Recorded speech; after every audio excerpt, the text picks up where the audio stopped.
Welcome to episode 4 of Modding Today, the new series that keeps you up to date with what's going on in the modding community. There's a lot to cover in today's episode, so sit back, relax, and let's get right into the news. Stealth. It's what separates boys from men. It's what separates poopy builds from god builds. It may be OP as hell at times, but let's face it, it's fun. If you're an average stealth enjoyer, you'll love this next mod. Monitor has been working on Book of Stealth, a behavior-based sneak overhaul. Let's quickly run through some of its features. Cities, major towns, fortresses, camps, and bandit settlements will now have assigned sentries, and these sentries all visibly carry a war horn. Now, when you're spotted by a hostile sentry, they'll attempt to sound their horn. You can interrupt this, but if you're too late, they'll alert all their allies in the vicinity, and this can even alert other sentries to sound their horns too.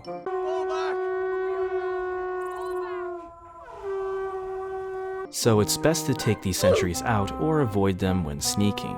Additionally, the player is now able to craft a mask that kind of acts like the grey cowl of Nocturnal from Oblivion. When wearing the mask, any bounty you receive will be kept separate from the player's normal bounty. It even comes with animations equipping and unequipping the mask. But be careful, because if you're caught putting the mask on or taking it off, both the mask and your normal bounty will be combined. You can also craft smoke bombs that, when used, temporarily blind enemies, allowing you to escape or sneak attack them during combat. Overall, Book of Stealth adds a lot of stealth-based mechanics and is great for those role-playing an assassin or thief. I mean, just the addition of sentries alone completely changes how you'll approach sneaking around. It's still a work in progress though, so other features like shadow camouflage, blending in with crowds, and detection tweaks are being worked on, but you can get early access to Book of Stealth if you support Monitor on Patreon. We've seen mods like Jumping Attack that add attacking animations while in the air, but how about underwater? Well, recently, Bot User has done just that. Underwater combat allows you to attack underwater, so you can finally unleash your pent-up rage on those pesky slaughterfish. Begone, foul cretin! Currently, you can only melee attack underwater, so you can't cast any spells, and you can only attack while in third person. Additionally, only the player can attack underwater. NPCs can't currently do this. But I do enjoy that you can combo, and attacks have motion data built into them, like with Skysay and MCO. And don't worry ABR users, because underwater combat will be built into it by default. It's a simple mod, but it's one of those mods that once you install it, you can't live without it. But speaking of things you can't live without... Skillshare! Solstheim must know about Skillshare. Have you heard about Skillshare? Well, have you ever wanted to improve your skills? Skillshare's got you covered. It's the best online learning platform, with thousands of courses and classes to help you learn, explore, and discover skills, from business, to art, to self-improvement. Yes, it's a great place to fuel your creativity, and it doesn't matter if you're new to a skill or already an expert. There's something here for everyone. Wow, we can learn something from the experience. I've been watching Zach Mulligan's class on cinematography basics to help me improve the quality of my videos. Master, look, this could be handy. Skillshare is very affordable, but the first 1,000 people to use the link in the description or my code will get a 1-month free trial. So what are you waiting for? Click the link in the description to join Skillshare and improve your skills today. 2 hours later. Most of you may know fighting dragons gets boring quickly.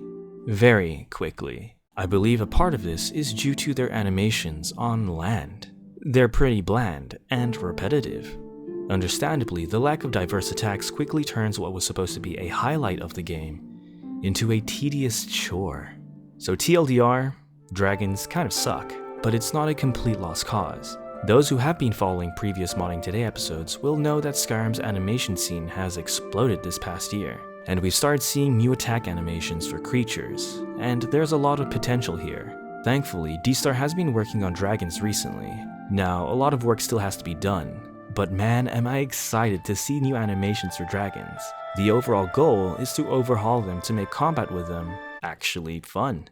so expect to see more complex attacks and combos. Currently, D-Star plans on replacing the 8 vanilla land attack animations. However, he's still trying to see if it's possible to add even more down the road, so fights with dragons keep you on your toes. The mod is currently in early access, so if you are interested in trying it out, be sure to support D-Star on Patreon. Skyrim's interior level design is pretty flat, which isn't an issue per se, but those who've played Dragon's Dogma or other RPG titles will know verticality is pretty awesome. But thankfully, recently Everglade has been working on something that could change this.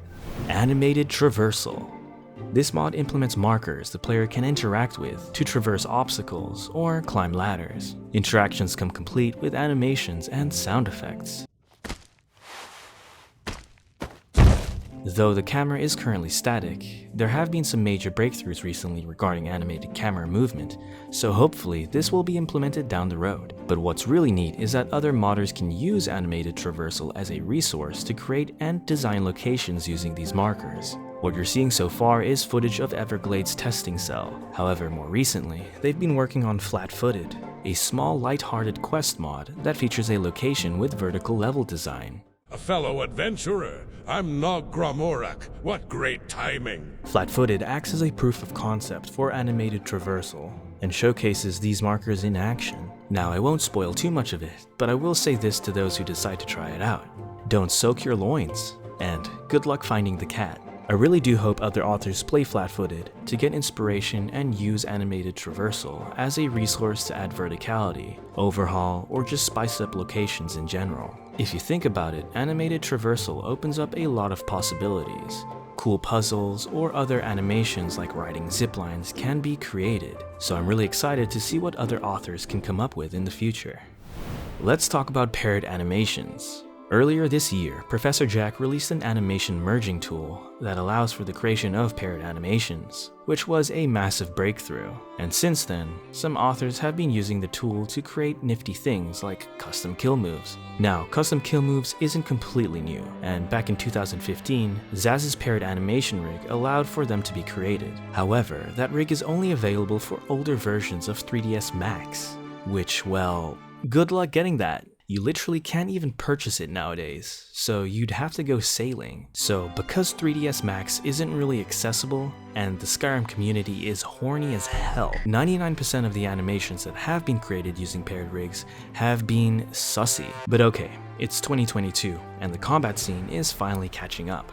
Wow, that's so cool, Mern, but what has the community made so far? Well, I'm glad you asked. Drum roll please. Horsehead Henry made a 1,000 Years of Death kill move. What happened? And I made some Dommy Mommy kill moves. Woo! Yeah, baby! That's what I've been waiting for. Alright, so in all seriousness, the tool works, but it's got some flaws, and the workflow is pretty tedious. But hopefully down the road, improvements will be made, and it'll be way easier for authors to create paired animations.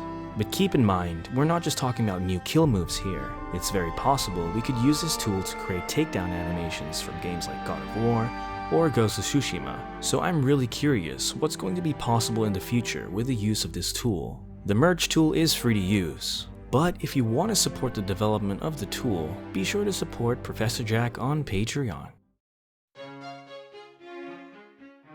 Ladies and gentlemen, the man, the myth, the legend, and workaholic mod author, Jay Serpa has been working on an ambitious project for the past 4 months. I present to you College of Winterhold Quest Expansion.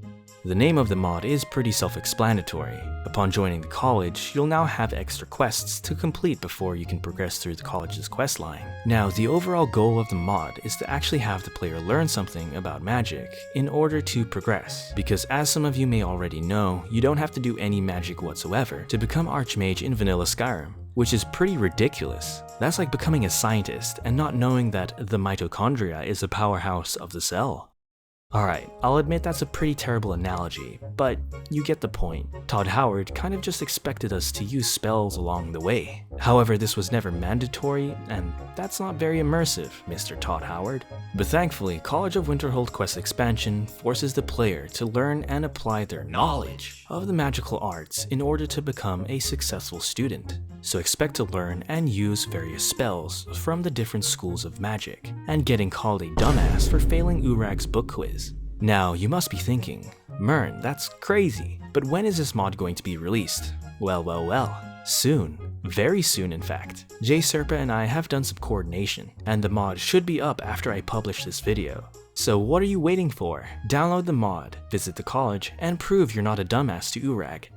Also, very quickly before I go, due to popular demand, I've recently made an Umbrael Follower mod. She comes with dozens of custom voice lines, and will generally comment on the weather, locations, actions the player does like cooking, and more.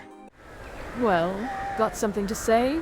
Oh, too weak to carry your own gear?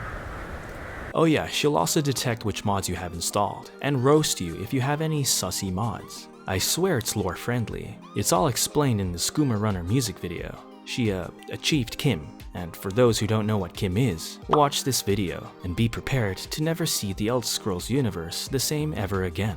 You can find her in the Frozen Hearth in Winterhold, and I do plan on expanding it when I have the time, but for now, enjoy getting bullied by a Dommy Mommy. Thanks for watching. Like and subscribe if you enjoy modding update videos like this, and consider supporting the channel on Patreon. My lovely patrons help me produce the content you're watching while I study at uni. Take care, lads and lasses, and see you in the next one.